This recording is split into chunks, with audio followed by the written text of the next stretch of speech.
Germ layer होता क्या है?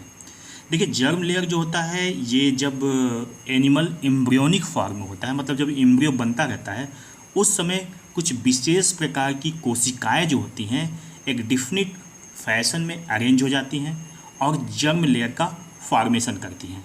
आप कह सकते हैं कि germ layer is a group of cells in an embryo that interact with each other as the embryo develop and contribute to the formation of all organs and tissues। मतलब germ layer कोशिकाओं का समूह होता है जो आपस में interact करके डिफरेंट टाइप के ऑर्गन्स और टिश्यू बनाने में हेल्प करते हैं, या आप कह सकते हैं कि डिफरेंट टाइप के ऑर्गन्स और टिश्यू जो होते हैं इन्हीं जर्म लेयर से विकसित होते हैं। अब इन्हीं जर्म लेयर के लेयर्स के आधार पर, मतलब इनकी तहत के आधार पर, इसके स्तर के आधार पर हम पूरे एनिमल्स को, जितने भी एनिमल्स होते हैं उनको दो भागों में डिवाइड कर सकते हैं, डिप्लोब्लास्टिक और ट्रिप्लोब्लास्टिक। डिप्लोब्लास्टिक में ऐसे एनिमल्स होते हैं जिनमें दो जर्म लेयर्स पाई जाती है, मतलब 2 layers of the germ cells are found. और ट्रिप्लोब्लास्टिक में 3 लेयर जर्म सेल्स की पाई जाती है, मतलब 3 लेयर जर्म सेल्स की पाई जाती है, तो उन्हें ट्रिप्लोब्लास्टिक कहते हैं। अब जर्मिनल लेयर को हम एक फिगर के द्वारा दिखा सकते हैं। जो बाहर की लेयर होती है इसको इक्टोडर्म कहते हैं और अंदर वाली लेयर को इंडोडर्म कहते हैं।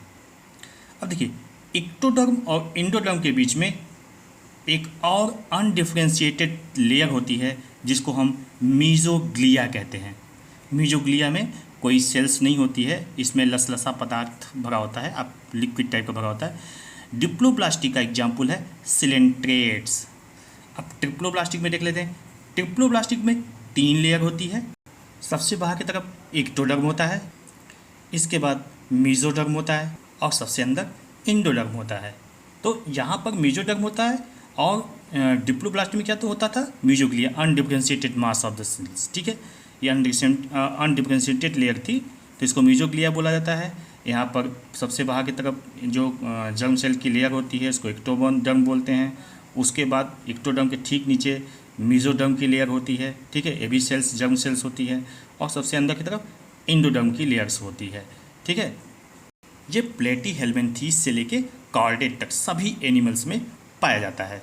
ठीक है, अब देखिए इसको एक तरह से अगर हम जितने भी फाइलम हैं उसको एक तरह से लाइन से लिख कर इसको याद करें तो बहुत आसानी से याद हो जाएगा। जैसे देखिए सबसे पहले आता है पोरीफेरा, फिर आता है सिलेंट्रेट्स, सिलेंट्रेट्स को ही निडेरिया भी कहते हैं, फिर टीनोफोरा, टीनोफोरा के बाद प्लेटीहेल्मिन्थेस जिसको फ्लैट वर्म भी कहते हैं, प्लेटीहेल्मिन्थेस के बाद एस्क्लेहेल्मिन्थेस, इसके बाद Annelida, Arthropoda, Mollusca, Echinodermata, Hemichordata, इसके बाद कॉर्डेटा। देखिए इसी सीरीज़ में आपको याद करना है, मैं इसको याद भी कराऊंगा, आप लगातार वीडियो देखते रहिए, किसी न किसी वीडियो में इसको मैं याद कराऊंगा। एकदम इसको याद करने का एकदम आसान तरीका बताऊंगा, एक बार में आपको याद हो जाएगा, उसके लिए परेशान मत होइए।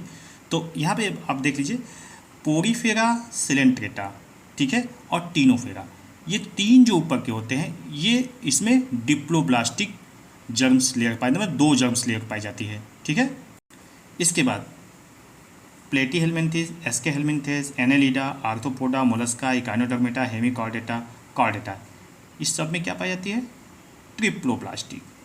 ठीक, ट्रिप्लोब्लास्टिक